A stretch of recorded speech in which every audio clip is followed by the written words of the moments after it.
Assalamualaikum warahmatullahi wabarakatuh. A'udzubillahi minasyaitonirrajim. Bismillahirrahmanirrahim. Alhamdulillahirabbil alamin. Wassalatu wassalamu ala asyrafil anbiya wal mursalin Sayyidina Muhammadin khatamin nabiyyin wa ala alihi wa ashabihi ajma'in. Salatan wa salaman daimaini mutalazimaini ila yaumiddin. Amma ba'du, faqad qala azza min qa'il, a'udzu billahi minasy syaithanir rajim. Bismillahirrahmanirrahim. Yuriduna liyutfi'u nurallahi biafwahihim wa ya'ballahu illa ayyutimma nurahu walau karihal kafirun. Walladzi arsala rasulahu bil huda wa dinil haqqi liyudhhirahu 'ala dini kulli walau karihal musyrikun. Al-muhtaramun, para alim, para ulama, wabil khusus Al-Karim Ibnu Karim, akhina fillah Kyai Haji Mas Nur Mufid LA, dan para hadirin bapak-bapak dan ibu-ibu, para santriwan santriwati, khususnya kelas 6 dan kelas 3. Alhamdulillah kita bisa bermuajahah pada pagi ini dalam keadaan sehat walafiat, dalam keadaan tidak merasa ketakutan, tidak merasa sedih. Iki sing penting, panjenengan teko rene iki berarti sampean boten wedi. Sampean dugi mriki berarti sampean ku sehat. Polahe ndok kono-kono jarine ditutup. Ditutup karena ditakutkan adanya penyebaran virus corona yang sudah berlangsung setahun lebih, bahkan hari-hari ini katanya lebih dahsyat lagi penyebarannya karena virusnya sudah bermutasi.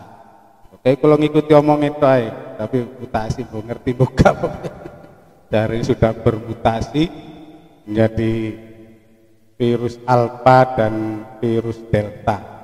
Kayak om pinter ini, kegelen nonton TV saja. Jadi kita bersyukur sampai hari ini kita diberi Allah kesehatan yang paripurna dan kita patut mengucapkan alhamdulillahirabbil alamin. Para hadirin sekalian, endi ngombene rek?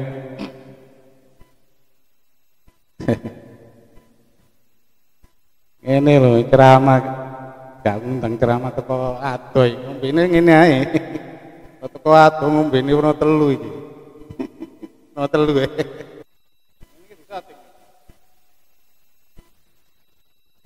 Dari pembukaan wis ngombe.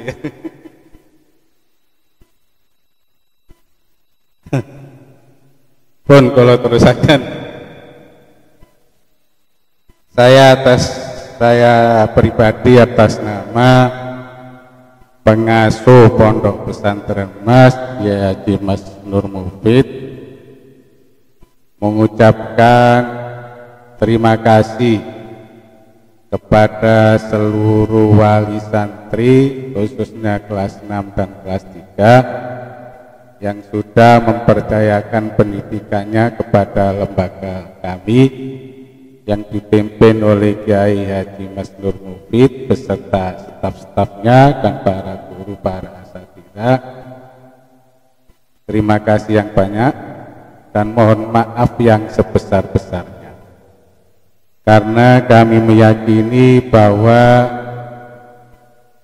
banyak sekali kesalahan dan kekurangan-kekurangan yang selama ini terjadi dalam lembaga ini, baik dalam proses pendidikan dalam ruang kelas atau di luar ruang kelas.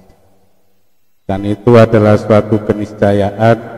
Kesalahan-kesalahan itu bukan kami sengaja, tapi sebagai makhluk, sebagai manusia yang tidak memiliki kesempurnaan, sehingga kesalahan-kesalahan itu pasti saja terjadi. Oleh karena itu, atas nama pribadi dan atas nama kiai dan para staf Pondok Pesantren Mas, mohon maaf yang sebesar-besarnya kepada bapak-bapak dan ibu wali santri.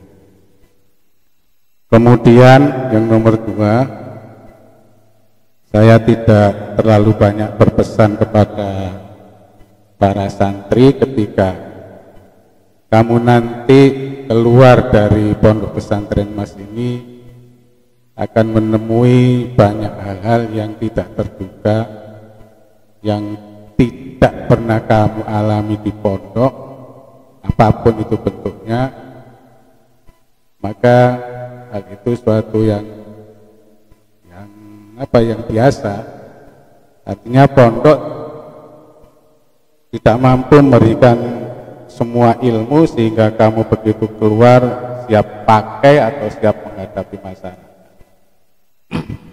Oleh karena itu, kalian harus tetap belajar, khususnya yang kelas 6 yang sudah paripurna dari Pondok Pesantren Mas ini harus tetap belajar. Kemudian yang kelas 3 akan melanjutkan di sini atau di tempat lain, maka tetap harus belajar. Karena pada hakikatnya, pada dasarnya belajar itu tidak ada habisnya. Termasuk juga bapak-bapaknya ini juga harus belajar. Ya, ketika kita menjadi seorang ayah tidak berhenti belajar, kita harus tetap belajar. Gitu ya. Kemudian pesan saya yang selalu saya utarakan kepada para santri, baik waktu ngaji, baik di sekolah, apalagi ketika perpisahan seperti ini, saya tidak terlalu banyak pesan akeh-akeh biasanya. Tak pesen nopo si kiai, jika kangelan, jika apa kerepotan. Nopo nih kiai? Sembayango. Ngoten tok pesen kula. Jadi alumni selalu saya tanya, kon eling pesanku? Nggih, eling. Apa? Sembayango. Jadi eling. Tapi apa sembahyang tagak? Guyu tuh ngene. Kenapa kok guyu? Ngene subuh niku kadang-kadang telat, tangi jam 7, kadang jam 8. Lah apa kok tangi amun ngopi ae sampai jam 1, jam kali. Dari ini ngoten. Tapi alhamdulillah saya iki corona jam 8 wis tutup warung kopi ini. Tapi ya tetep tangine jam 7, jam 8 ya. Terus ya napa ngoten Kyai? Sembayang. Masih koncang tangi jam 7, jam 8, jam 9, jam 10.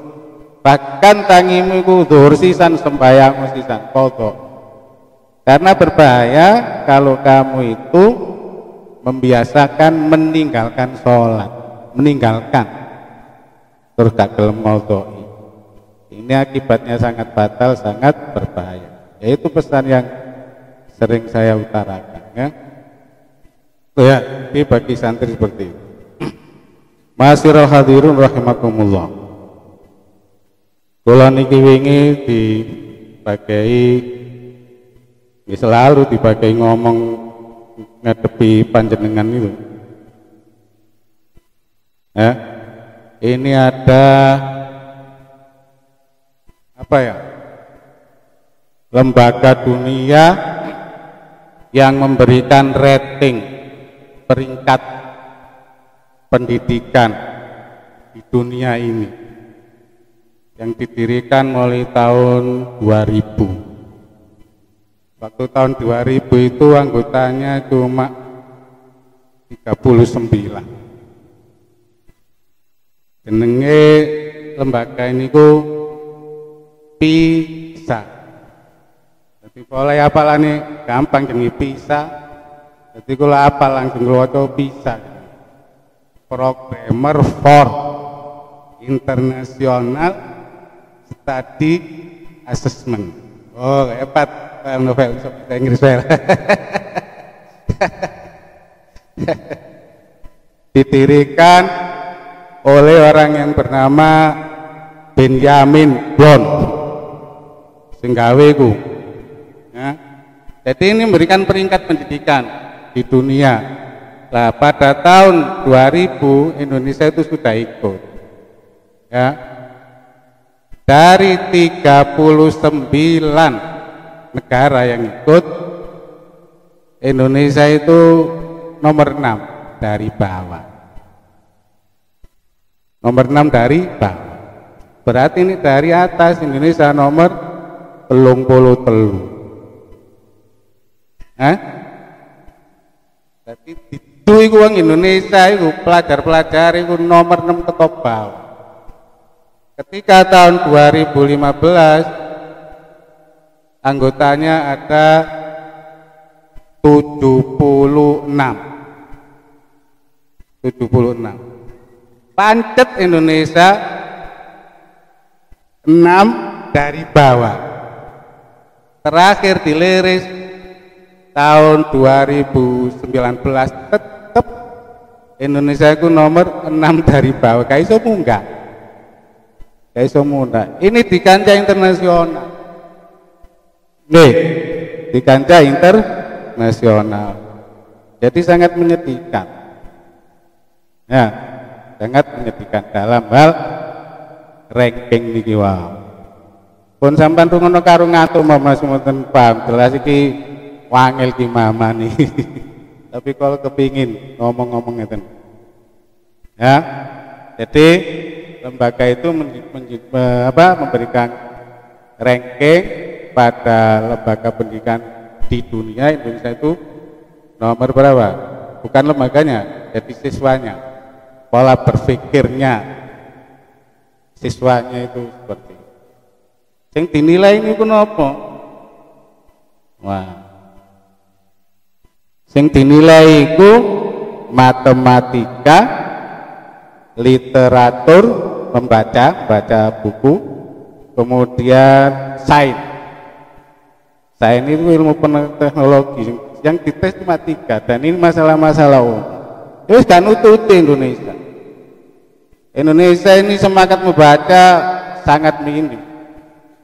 Kalau di ranking dunia mungkin dari 100 negara Indonesia tetap balik nomor 5, nomor 6, pokoknya 10 besar dari bawah terus. Nah ini apa? Ini apa kata para pakar pola pendidikan di Indonesia ini sudah ketinggalan zaman. Lah Benjamin Blount tadi, orang ini kan namanya Benjamin itu mesti Yahudi.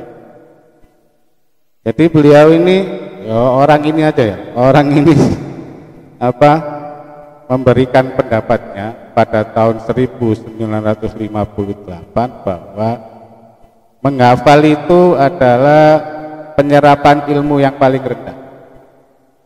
Jadi ilmu itu nggak usah dihafal. Dihafal itu tidak menjadikan seseorang menjadi seorang ilmuwan. Yang menjadikan adalah pemahaman dan aktualisasi aplikasi daripada ilmu itu. Jadi hafal itu enggak. Ya ini kalau kita orang Islam ya jelas nggak setuju. Tapi parahnya orang Islam mengikuti hal tersebut.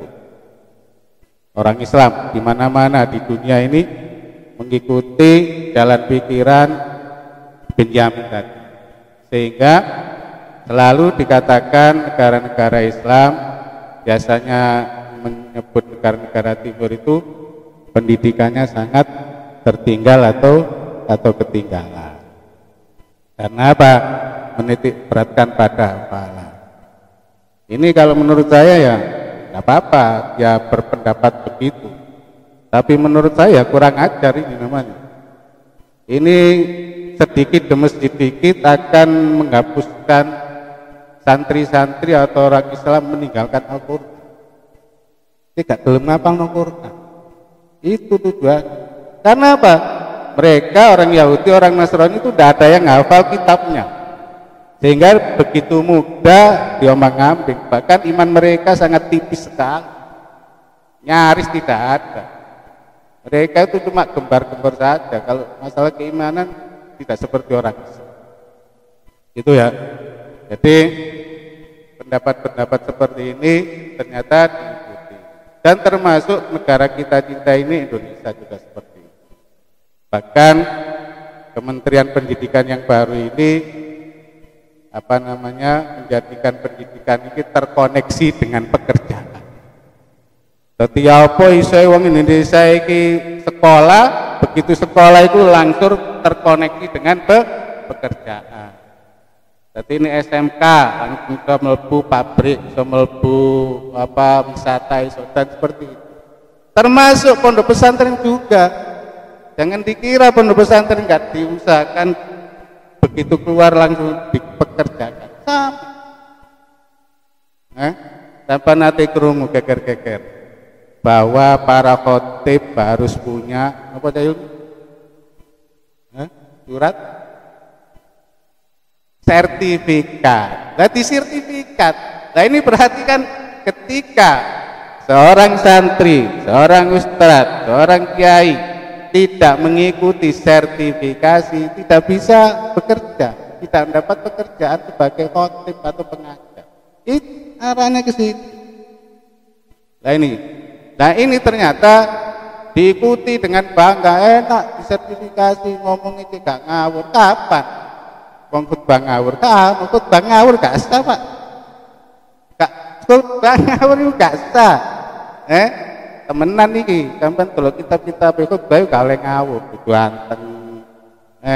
Sing lirik, ngomong takwa temen ngono, gak ono khutbah ngawur. Jadi iki ngomong-ngomong seperti ini adalah omong-omongan yang menjadi kebiasaan dan kita ikuti omong-omong seperti ini. Bahkan diantara kita menjadi senang dan bahagia. Termasuk banyak sekali akhir-akhir ini kita Ustadz Kiai kadang-kadang ikut ngomong Islamofobia. Islamofobia Islam sing apa wel? Menakutkan.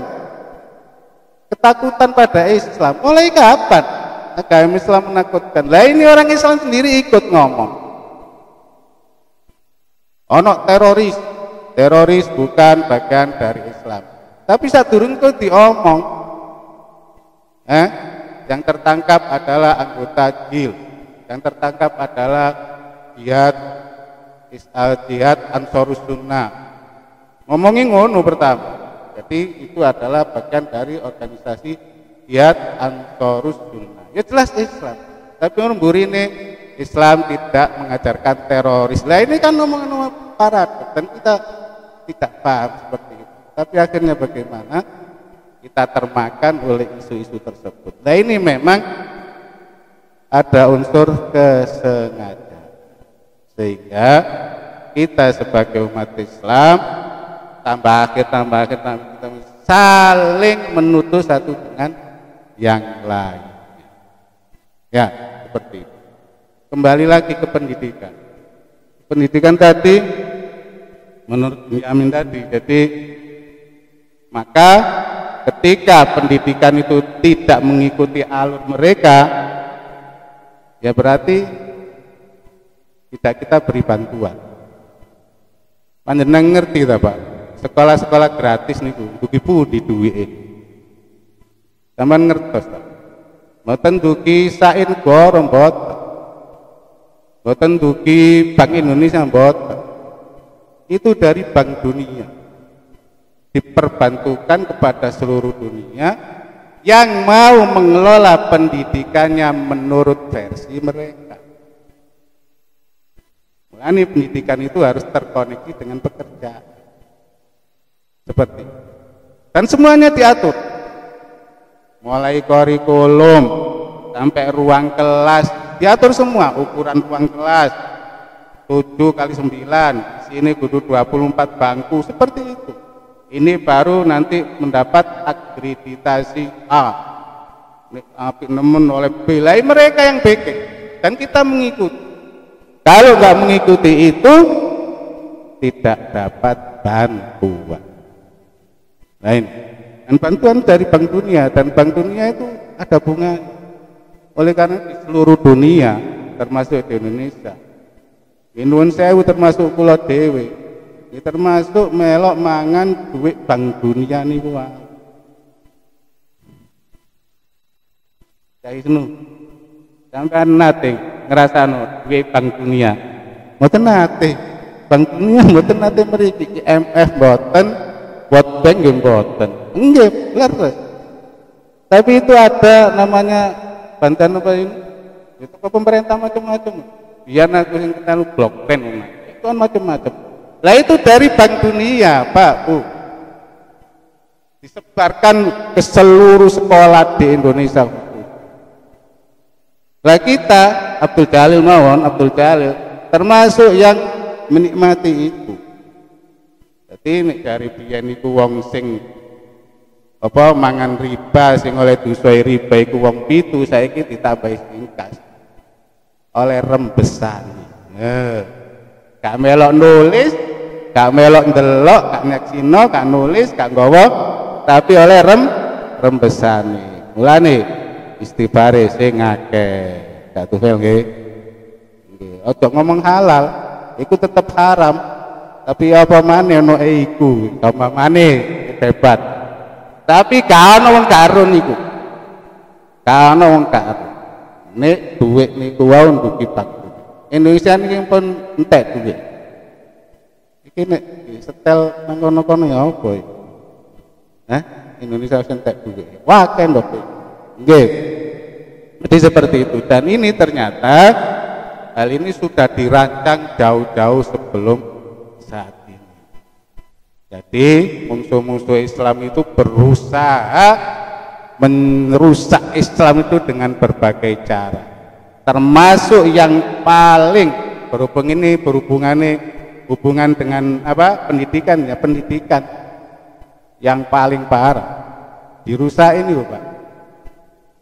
Sampai nanti kepir bahwa kurikulum agama akan dihapuskan. Nanti kepiren? Nanti kepiren? Barang akeh wong krungu, lho, ya apa Indonesia? Mayoritas Islam, ya ono Kristen ono Buddha. Kok saiki tiba-tiba kurikulum kok gak ono pelajaran agama?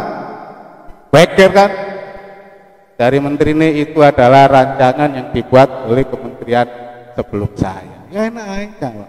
Tapi enggak, ini rentetan dari tahun-tahun sejak dulu itu sudah direncanakan. Karena mereka menyadari kalau berhadapan dengan Islam, dari Ustadz Tufel Fistofis bawa senjata atau teman-teman kalah, pasti orang Islam menang. Karena orang Islam punya namanya ruh jihad. Orang Islam gak wedi mati, Pak. Bu, gak wedi.